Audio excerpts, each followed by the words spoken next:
Bonjour à toutes et à tous, salut à vous, chers amis téléspectateurs de la première chaîne de télévision au Burkina Faso, BF1. Je suis heureux de vous retrouver aujourd'hui pour la suite de votre télé-réalité Pépite d'entreprise. Et aujourd'hui, je me mue en formateur. Eh bien oui, votre serviteur est également formateur et je vais m'entretenir avec les pépites aujourd'hui de la relation client. C'est très important pour tout entrepreneur de savoir que le client est roi, mais il ne suffit pas de le dire. On est parti. Et aujourd'hui, comme le formateur,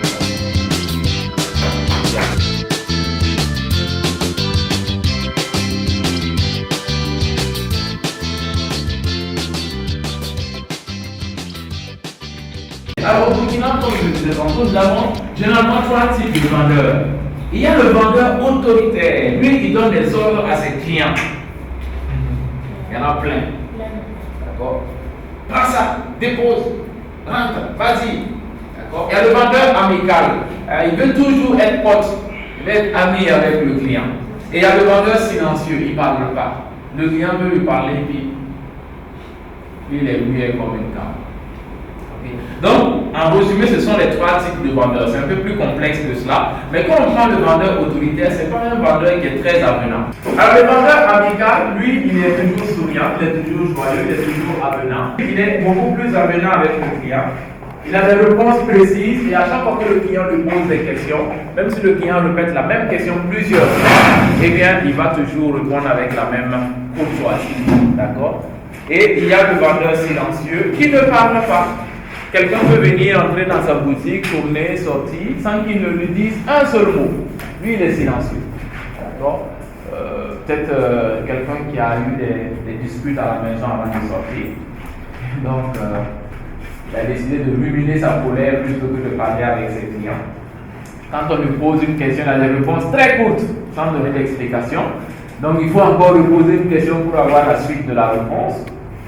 Donc, c'est le type de vendeur comme ça. Donc, en définitive, ce qu'on doit savoir, c'est qu'on ne doit pas être ni un vendeur silencieux, ni un vendeur autoritaire, mais plutôt être un vendeur amical. Ce que je vous dis, c'est ce qui est professionnel. Mais après, il faut savoir aller au-delà de ça. C'est pour ça que je dis qu'il faut être audacieux. Et être audacieux, c'est aller au-delà des règles pour satisfaire le client. Si le client vous demande autre chose, vous voyez qu'il les tient, vous n'avez pas le choix, allez-y à cette autre chose-là. D'accord? C'est le client qui commande. Il n'y a pas de règles figées. Okay? Il faut être souple quand on est vendeur. Un vendeur qui dit, ah, ici c'est comme ça. Hein. C'est comme si tu disais au client, si tu ne veux pas, il faut aller ailleurs. Donc, il ne faut pas arriver à dire à un client, ici c'est comme ça. Non. Il faut toujours montrer au client qu'il y a moyen de trouver la solution chez nous. Chez nous, là, ce n'est pas figé comme dans la vie. Non. On a toujours la possibilité de vous satisfaire. Parce que le vendeur silencieux, parfois, il croit qu'il est amical. Il dit, mais je ne lui ai rien dit. Mais justement, le fait de ne rien dire, c'est désagréable. Il faut dire quelque chose, mais quelque chose de positif. D'accord? Donc, si vous pensez que vous taire est agréable, ce n'est pas vrai. On va le développer, bien entendu, un peu plus loin.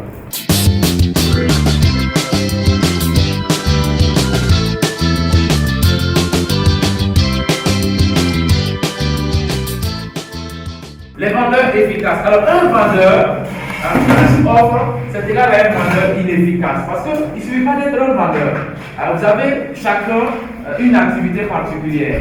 Dans votre activité, vous avez un vendeur, un commercial, un chargé de marketing, un chargé de clientèle. Ou parfois, c'est vous-même qui avez affaire aux clients directement. Alors, si vous vous contentez d'être simplement un vendeur qui connaît ses produits, ben, vous n'êtes pas un bon vendeur. Le bon vendeur, c'est celui-là donc qui connaît et ses produits, mais également les techniques de vente. Il faut maîtriser les techniques de vente. Et c'est seulement à ce moment-là que tu deviens un bon vendeur. Alors, le vendeur efficace est toujours souriant. C'est la condition sine qua non. On ne peut pas être un vendeur et avoir la mine serrée, ce n'est pas possible. Le sourire est contagieux.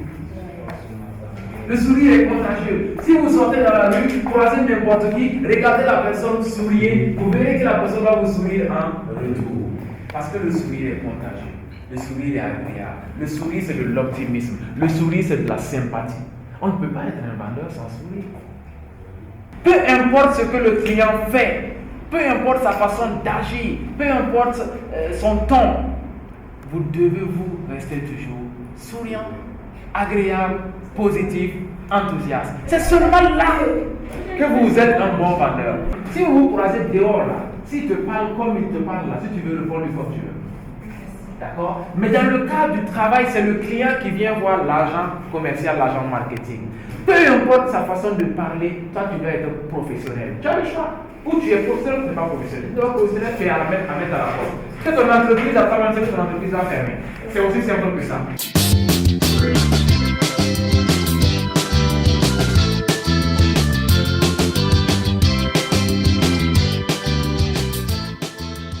Considérez le client comme le Valentin, comme la Valentine, à qui vous voulez donc sortir des paroles douces, agréables, de la courtoisie et de la séduction. De la séduction dans le cadre marchand, c'est tout. Okay. Donc il faut une bonne modulation de la voix. Je dis toujours, quand on écoute les artistes musiciens comme Floby et autres là, c'est parce que ça module. Si c'était monocorde comme ça, on n'allait pas les écouter. C'est parce qu'il y a des montées, il y a des grooves, il y a des basses, c'est pour ça qu'on aime, n'est-ce pas? Ok? Je prends l'exemple de Thomas Sankara. La dette ne sera pas payée. Ceux qui veulent la payer n'ont qu'à se lever, prendre leur avion, aller à la Banque mondiale, payer. C'est-à-dire qu'il module la voix, vous êtes obligé de le suivre. Il vous prend avec lui. D'accord? Il vous prend avec lui. Mais si vous avez. Le gars, vous voyez, non, attends, je n'ai pas fini. Non. Parce que vous avez un boileau. Là, vous devez écrire sur le client.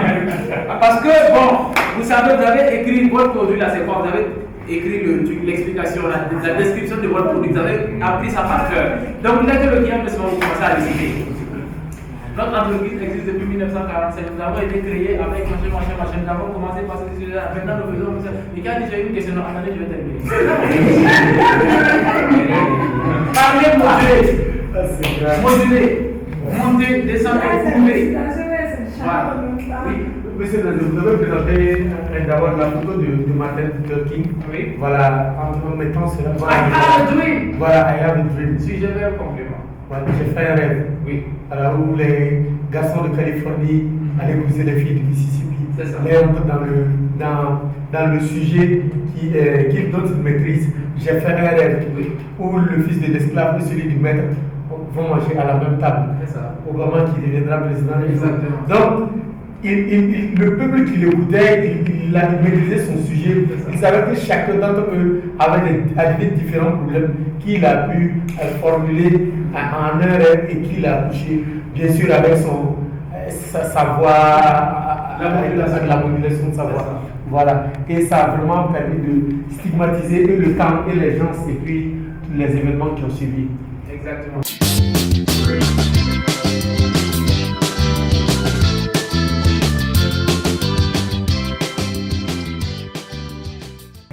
Vous savez, sur ce genre de projet,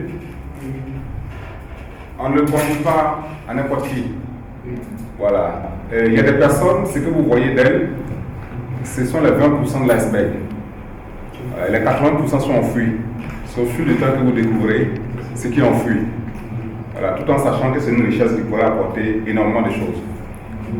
Mais derrière ça, il y a celui qui détient la richesse, mais il y a celui qui a la capacité d'apprécier la richesse. Parce que j'aime à dire, quand vous allez à l'église ou à la mosquée, lorsque le pasteur prêche ou l'imam fait son oiseau, vous ne comprenez pas de la même façon ce qu'il dit. Chacun va sortir avec une compréhension différente. Et ça va impacter les uns les autres différemment dans la vie de tous les jours. C'est pareil. La formation, c'est une chose. Comme on reçoit la formation, c'est une autre chose. Voilà, donc il y a 50% de celui qui donne et 50% de celui qui reçoit.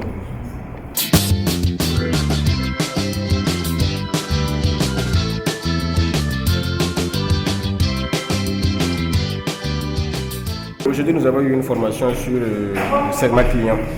C'est-à-dire, c'était une formation qui avait pour but de revitaliser notre perception de la relation client, c'est-à-dire comment attirer, garder et conserver un client dans son entreprise, notamment avec différentes techniques de communication verbale et non verbale.